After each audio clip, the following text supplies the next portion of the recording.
Yo, Winners, Wibu Happiness, gimana nih kabar kalian? Ya, balik lagi sama gue Wibu yang bangga jadi Wibu ini di segmen rangkum cerita. Dan iya, yang kali ini gue bawain cerita dari game Kagejitsu atau Master of Garden, yang dimana para karakter inti dari Kage no Jitsurokusa atau Shadow Garden ya pada balik ke masa lalu. Yang sebenarnya sih gue mau nanti aja ya nyeritainnya, karena ya emang ceritanya belum kebuka semua gitu loh. Bahkan lu top up pun kagak bisa itu cerita dibuka, jadi bener-bener harus nunggu harian gitu. Tapi karena majikan-majikan sekalian pada maksa ya udahlah ya, gue turutin aja lah sebagai babu. Gue hanya bisa nurut, manggut aja lah ngikutin kata majikan ya. Tapi ya kalau ceritanya ganteng jangan salahin gue juga loh, karena iya emang ceritanya belum selesai. Dan sebelum ke ceritanya, gue mau ingetin dulu, lo bisa gabung ke membership Warga Isekai kalau pengen nikmatin konten storytelling dari cerita original buatan gue kayak Isekai no Shiroi Ansatsu Saga Uji Sama ni Naru, This Zero Esper, dan High School DxD Phantom Ballet. Yang kalau lo belum nonton, lo bisa nonton dulu kocok secara gratis. Link playlistnya gue taruh di deskripsi. Dan ya kalau lo tertarik buat denger lanjutannya, lo bisa gabung ke membership Warga Isekai. 我らはシャドウガーデン。影に潜み影を狩る者。 Nah, buat cerita kali ini gue nggak tahu nih ya, ini canon atau enggak, karena belum ada kejelasannya apakah ini canon atau enggak. Jadi buat lu yang tahu ini canon atau enggak, coba tulis di kolom komen. Tapi menurut gue sih kayaknya ini bukan canon ya, kayak spin off aja gitu, yang timelinenya seharusnya itu sebelum masuk Arts Oriana gitu. Karena ya di sini ada Rose yang rambutnya masih panjang, terus masih pakai seragam akademi, tapi udah ada Yukime. Makanya dugaan gue timelinenya itu ya sebelum masuk Arts Oriana itulah. Dan cerita balik ke masa lalu ini punya dua rute nih. Tapi ya sebelum masuk ke masalah rute 1 atau rute 2 itu ada prolognya dulu. Jadi video ini bakal gue bagi menjadi 3 video. Awalan sebelum masuk rute atau prolognya, terus rute 1 dan rute 2. Biar lu pada nggak bingung gitu loh, gue pecah-pecah gini. Karena kalau gue satuin semua ditambah ceritanya belum selesai, lu pada pusing gitu. Jadi bakal gue bagi aja lah, prolog, rute 1 dan rute 2. Ingat, gue bagi nih videonya, dan yang bakal gue ceritain kali ini itu masih awalannya, masih prolognya, belum masuk ke masalah rute 1 atau rute 2 lah. Nah, cerita kali ini itu dibuka dengan kumpulan bandit yang lagi pada mabok-mabok ya kan, setelah selesai menjarah salah satu pedagang. Dan pas lagi mabok-mabok itu mereka didatengin tuh sama Cheat, dan karena pengaruh alkohol ya kan, para bandit jadi makin semangat dong. Dan Cheat terus manas-manasin mereka kan, sampai mereka kesel dan nyoba buat nyerang Cheat. Tapi mereka malah diserang duluan, tapi bukan sama Cheat, melainkan sama Alpha yang tiba-tiba nongol. Nah, di situ Alpha bingung kenapa Cheat ada di situ gitu loh, atau ya lebih tepatnya di markas kultus Diabolos yang sedang diselidiki oleh Alpha. Sedangkan Cheat ya dia malah kayak Kazuma gitu. Hai Cheat des, isa si beri Alpha ya. Intinya gimana sih cara Kazuma ngomong yang hai Kazuma des gitu loh, yang kayak gitu. Nah, Cheat bilangnya kayak gitu tuh. Nah, tiba-tiba muncul tuh member kultus Diabolos yang merupakan first child name yang bernama Nanagashi. Tapi ya Cheat nggak tahu gitu loh, itu doi siapa gitu, itu dia nggak kenal lah. Ya kalau secara tingkatan Nanagashi mungkin ada di atas Zenon sih, atau ya harusnya sih tingkat sama Kai atau Sergei ya, karena Nanagashi ya first child coy. Terus Nanagashi langsung tahu tuh kalau Alpha sama Cheat adalah bagian dari Shadow Garden dan nantang mereka berdua, tapi ya langsung dibantai sama Alpha. Habis itu Alpha sama Cheat meriksa barang yang dibawa para bandit sama Nanagashi. Gak ada sih barang yang penting gitu loh menurut Alpha. Tapi beda bagi Cheat, itu semua penting karena ada cuan, dan ya barang-barang itu bisa dijual buat jadi cuan. Sama itu menghasilkan cuan ya penting bagi Cheat. Nah, di situ Alpha nanya lagi tuh kan, kenapa Cheat bisa ada di situ? Soalnya kan tadi pas Alpha nanya si badut Nanagashi muncul, dan Cheat ya di situ bingung lah mau jawab apa gitu kan. Terus ya udah kayak biasanya aja dia asal ngomong kalau bandit-bandit itu ngambil barang penting yang bakal dia kasih ke Alpha dan yang lainnya. Terus pas mereka masih meriksa barang-barang di situ ya kan, Alpha sama Cheat tiba-tiba ngerasain energi sihir yang gede banget dari salah satu barang di situ. Padahal dari tadi nggak ada energi sihir yang mereka rasain. Dan ya di situ Alpha langsung kelihatan panik, tapi beda sama Cheat yang santai aja gitu. Dia malah kayak nostalgia karena perasaan yang dia rasain sekarang itu sama kayak waktu dia ngerasain energi Alpha sama Victoria pas pertama kali ya Cheat ketemu sama mereka gitu loh. Makanya Cheat di situ mikir, apa ada anak-anak yang kena kutukan lagi? Nah, Alpha itu ngambil sebuah jam saku, dan energi sihir yang mereka rasain ya asalnya dari situ, dari jam saku itu.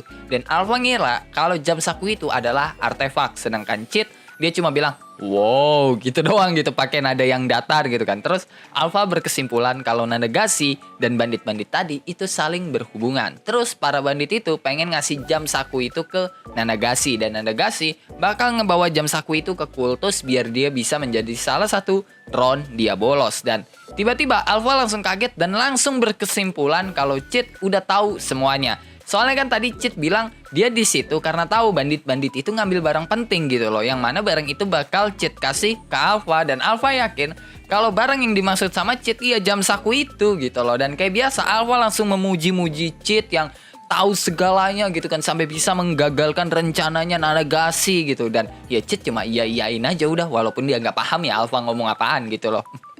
Nah, tiba-tiba Cid itu dengar suara misterius tuh yang bikin Cid kaget, tapi Alpha itu bingung gitu loh sama reaksi Cid karena ya dia nggak dengar apa-apa nih. Dia nggak dengar suara horor sama sekali. Terus suara itu bilang, "Datanglah ke sini, aku butuh kekuatanmu." Dan ya suara itu sih agak sus gitu ya. Cuma ya karena yang kita omongin Cid, dia langsung berkesimpulan suara misterius barusan itu dari jam saku yang mereka ambil. Dan Cid menyebut suara barusan sebagai maskot yang pengen melakukan kontrak sama dia. Nah, Cid mikir itu kan harusnya tugas protagonis utama tuh yang melakukan kontrak, tapi dia juga pengen nih punya maskot gitu kan. Makanya ya tanpa basa-basi, Cid langsung nuangin energi sihirnya tuh ke jam saku itu yang bikin Alpha kaget kan. Dan di situ Cid mikir, buat ngebuka segel dari maskot yang kesegel di jam saku itu, ya dengan cara nuangin energi sihirnya gitu loh. Makanya ya Cid ngelakuin itu. Tapi pas Cid ngelakuin itu, jarum jam yang ada di jam saku itu bergerak mundur sampai akhirnya mereka kekirim ke suatu tempat yang tidak mereka ketahui. Dan Alpha kaget karena nggak cuma dia doang gitu loh yang kekirim, tapi semua member Shadow Garden juga ikut terkirim. Kayak Delta yang lagi makan daging tiba-tiba kekirim gitu loh, makanya dia nanyain dagingnya ada di mana. Terus Eta yang lagi begadang, Epsilon yang harusnya ada di Oriana, sedangkan Beta sama Gamma mereka langsung mengobservasi sekitar dan kejadian aneh yang barusan mereka alami. Dan Zeta itu langsung minta izin kan buat melakukan investigasi di sekitar, tapi dilarang sama Alpha karena mereka nggak tahu nih sekarang mereka ada di mana dan terlalu berbahaya buat gerak sendiri-sendiri. Di situ Alpha juga ngasih tahu kalau semua ini kemungkinan karena Cid yang ngasih energi sihirnya ke jam saku tadi. Nah, tiba-tiba mereka itu ngerasain kayak gempa bumi gitu karena tabrakan energi sihir, dan jumlah energi sihirnya itu nggak main-main, dan itu bikin Delta tertarik karena ada orang kuat gitu loh. Makanya Delta tertarik banget, dan ya udah abis itu mereka pergilah ke lokasi tempat mereka ngerasain energi sihir tadi dan asal muasal dari gempa bumi yang ya mereka alami tadi. Nah, di tempat yang dimaksud sama Alpha, di situ ada beberapa orang yang lagi melawan sosok misterius yang suaranya tadi didengar sama Cid tuh, yang dianggap maskot di dalam jam saku sama Cid. Dan ya sosok itu dipanggil sebagai Massive Mon of Magic. Dan iya langsung aja lah gue kasih tahu ya, nggak usah pakai rahasia-rahasiaan. Kalau sosok itu adalah Diabolos. Dan kumpulan orang yang lagi ngelawan Diabolos itu adalah para leluhur karakter penting di dunia Kagenjitsu yang ya udahlah tidak usah gue rahasia-rahasiain aja, langsung gue sebutin aja biar lu pada nggak pusing ya.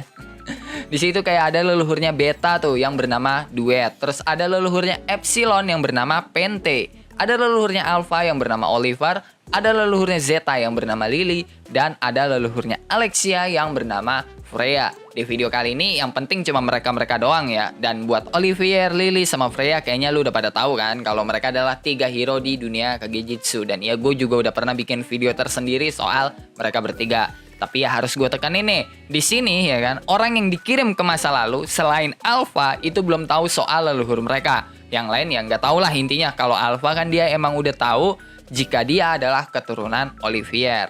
Nah, Diabolos itu menganggap para leluhur itu ya, gue bilang para leluhur aja ya, biar gampang gitu. Nah, Diabolos itu bilang kalau para leluhur cuma setumpuk sampah yang ya mereka cuma figuran doang di dunia itu.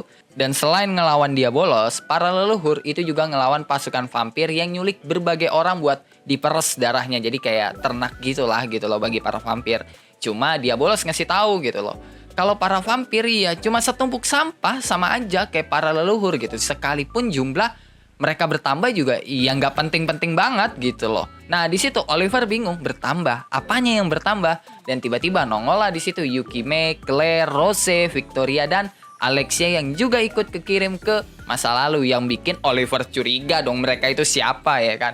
Dan pas itu ya member Shadow Garden juga pas banget muncul di situ. Dan dia bolos sih nggak ada masalah ya, karena ya dia tinggal musnahin mereka aja sekaligus dan langsung ngeluarin sihirnya tuh. Dan pas sihirnya hampir aja keluar, tiba-tiba Cid nongol nih dengan muka tanpa dosa yang ya mukanya lempeng aja gitu loh. Bahkan nadanya masih kayak ya nada-nada orang santai yang bikin semuanya pada kaget. Tapi alasan mereka kaget itu pada beda-beda. Terutama dia bolos yang kaget karena kekuatan sihir Cid gitu loh.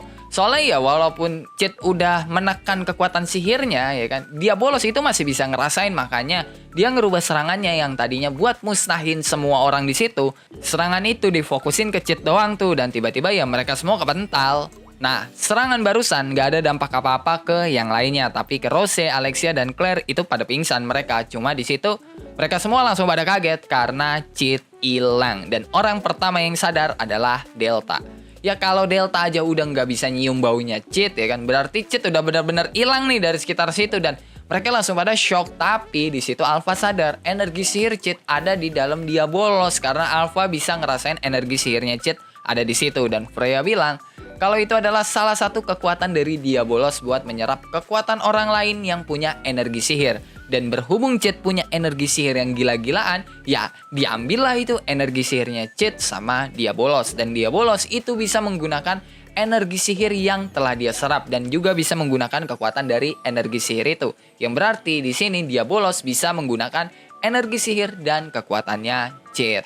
Nah di situ Delta nggak paham nih sama apa yang lagi mereka omongin kan, dan ya dia ngotot aja sambil nahan nangis dan tanpa instruksi apa-apa Delta langsung maju buat nyerang dia bolos yang bikin Alpha kaget. Dan nggak cuma Delta, Zeta, Beta, Epsilon, Gamma itu langsung pada kehilangan akal mereka dan ikut Delta gitu loh buat nyerang dia bolos. Kalau Ita dia sih masih bisa mikir ya, dia tahu nggak bakal menang lawan dia bolos, tapi perasaan dan egonya ya masih sama kayak member yang lain, makanya dia minta izin ke Alpha dulu tuh buat ya nyerang dia bolos dan ya Alpha setuju, yang akhirnya ya Alpha ikutan juga karena dia ngerasain hal yang sama kayak yang lainnya. Nah Victoria itu juga langsung ikut Seven Sets tuh, sedangkan Yukime dia pengen ikutan tapi dia dipercayai sama Beta dan Victoria buat menjaga Rose, Claire, dan Alexia yang masih pingsan, makanya Yukime nggak ikut dan menjaga ya 3 orang itu gitu loh. Terus para leluhur ngelihat Seven Sets sama Victoria itu nyerang dia bolos, ya mereka mau langsung ikutan dan memanfaatkan kesempatan itu. Karena para leluhur tahu Seven Sets dan Victoria itu kuat. Tapi pas mereka mau ikut buat nyerang dia bolos, pasukan vampir datang. Nah di situ Yukime bingung karena ada pasukan vampir dan Freya ngasih tahu lah, vampir adalah bawahan dia bolos yang bergerak untuk melawan gereja. Dan di situ Freya nyuruh buat mundur dulu tuh dan ngatur rencana lagi. Tapi Olivier sama Duet itu nggak setuju karena kalau mereka kabur terus dikejar ya kan sama pasukan vampir, bisa aja orang-orang biasa di kota sekitar itu bakal terlibat gitu sama pertempuran itu. Terus Freya ngasih tahu dia bolos itu semakin kuat gara-gara menyerap energi sihir Cid dan nggak ada peluang bagi mereka untuk menang. Tapi Oliver bilang dia nggak peduli punya peluang atau enggak, bahkan dia nggak peduli menang atau kalah. Kalau menang ya udah, kalau kalah ya udah gitu loh. Ini bener-bener Olivier tuh datar banget, tanpa emosi, tanpa ekspresi, dan ya tanpa empati sih. Dan ya akhirnya yang lain setuju lah buat nyerang pasukan vampir yang ya lini belakang itu bakal dijaga sama Yukime dan pasukan depan itu bakal dipimpin sama Olivier. 見えてきた。軍勢というだけあるな。すごい数だ。行くぞ。 Nah di tempat Alpha dia ketawa sambil nahan nangis karena ya tinggal dia doang nih yang kesisa gitu loh dari Seven Sets dan yang lainnya udah pada nggak ada dan dia juga udah nggak bisa ngelawan lagi gitu loh. Dan pas dia bolos nyerang Alpha, Alpha bilang, ねえ、シャドウ。褒めてくれるでしょ。 yap, bahkan di saat-saat terakhirnya Alpha berharap bisa dipuji oleh Cid. Dan oke lah, cukup sampai di sini buat cerita kali ini. Gimana? Gantung kan? Iya gantung lah. Orang ceritanya belum selesai, tapi ya karena majikan-majikan sekalian maksa babu ini buat bikin cerita, iya udahlah ya, gue sebagai babu hanya bisa nurutin aja gitu loh. Ditambah ceritanya juga belum selesai nih, jadi ya gue nggak bisa ngegas langsung gitu loh. Semua ceritanya kalau gue gas semuanya yang udah ada ya, lu pada pusing gitu. Kenapa? Karena ceritanya ada rute 1, ada rute 2, ada prolog gitu loh. Jadi biar simple, biar gampang bakal gue pecah lah videonya. Ada prolog, ada rute 1, ada rute 2 yang ya mungkin besok bakal gue upload yang rute 1 ya. Terus besoknya lagi yang rute 2. Intinya lu bisa lihat di judul lah, ini nyambungnya ke rute 1 atau rute 2 ya. Oke? Dan ya biar lu pada gampang paham juga sih, makanya gue pecah-pecah gitu loh videonya. Dan ingat, ini baru awalan, oke? Baru awalan, lo masuk ke rute 1 atau rute 2. Setelah ini, setelah Alpha tadi diserang sama Diabolos, itu baru masuk ke masalah rute 1 atau ke rute 2. Nah, kalau lo punya pertanyaan, pendapat, saran, requestan, atau bacotan-bacotan gak penting lo pada, lo bisa tulis di dalam kolom komentar. Kalau lo suka sama cerita kali ini, lo bisa tekan tombol like. Kalau lo gak suka, lo juga boleh dislike. Gue gak maksa lo kocok buat nekan tombol like. Dan jangan lupa ngopi hari ini. Sampai jumpa di video selanjutnya, and bye-bye.